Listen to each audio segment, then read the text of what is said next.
Kita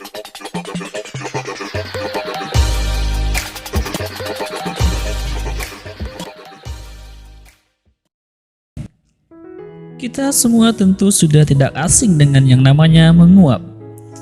Tapi pernahkah kalian coba mencari tahu kenapa kita menguap? Dan ternyata anggapan selama ini bahwa menguap disebabkan karena kita mengantuk ternyata tidak 100% benar, namun juga tidak 100% salah. Kenapa bisa demikian? Lalu apa manfaat menguap untuk kita? Sahabat ilmu keren semua, menguap datang seiring dengan kita mengantuk. Mungkin hal inilah yang membuat kita selama ini beranggapan bahwa menguap adalah tanda dari mengantuk. Namun faktanya justru sebaliknya. Menguap justru membuat tubuh kita untuk terus terjaga agar tidak tertidur secara tiba-tiba seperti orang yang pingsan. Karena justru selama kita menguap, yang terjadi pada tubuh adalah tubuh akan melakukan perenggangan. Otot-otot di sekitar telinga yang disebut otot tension timpani diaktifkan. Hal ini akan memicu pengaturan ulang gerakan dan sensitivitas gendang telinga yang meningkatkan kemampuan kita untuk memantau suasana sekitar kita. Begitupun dengan terbukanya bola mata dan turunnya air mata ketika kita menguap, memberi rangsangan pada lensa mata dan meningkatkan kewaspadaan penglihatan. Jadi justru menguap adalah bentuk tubuh kita untuk mencegah agar kita tidak tertidur secara tiba-tiba, atau bisa juga seperti sebuah bentuk informasi bahwa tubuh memberi kita pilihan untuk pergi tidur atau tetap terjaga.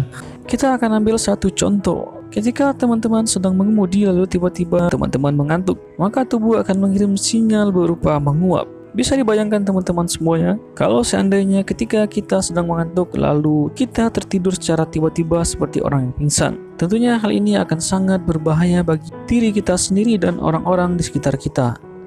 Penelitian lainnya menyebutkan bahwa menguap bisa mendinginkan otak karena menguap memasukkan udara dingin ke dalam mulut yang kemudian mendinginkan darah menuju otak. Penelitian ini menggunakan simulasi demam buatan. Semakin tinggi suhu tubuh seseorang, semakin sering orang tersebut akan menguap. Lalu bagaimanakah menurut para ahli neuroscience?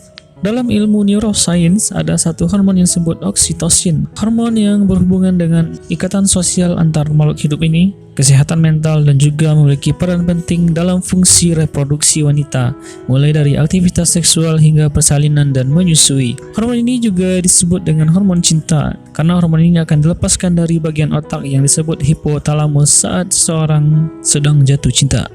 Ilmuwan melakukan penelitian dengan menyuntikkan oksitosin ke berbagai wilayah batang otak, seperti hipokampus, bagian otak yang terkait dengan proses belajar mengajar, penyimpanan memori, tegmental ventral, bagian otak yang terkait dengan pelepasan dopamin atau hormon bahagia, dan amigdala, bagian otak yang terkait dengan emosi. Dan hasilnya menunjukkan terjadi reaksi menguap pada objek penelitian. Begitupun sebaliknya, ketika oksitosin diblokir dari area-area tersebut, reaksi menguap pun jadi berkurang bahkan hilang sama sekali. Hal yang sama pun terjadi pada hormon kortisol, yaitu hormon yang meningkatkan stres, yang juga memicu orang untuk menguap. Hormon kortisol diproduksi di kelenjar adrenal. Ketika kelenjar adrenal ini diangkat, reaksi menguap pun menjadi berkurang bahkan hilang sama sekali. Nah, itulah teman-teman sahabat ilmu keren semuanya. Semoga informasi ini menambah pengetahuan kita bersama.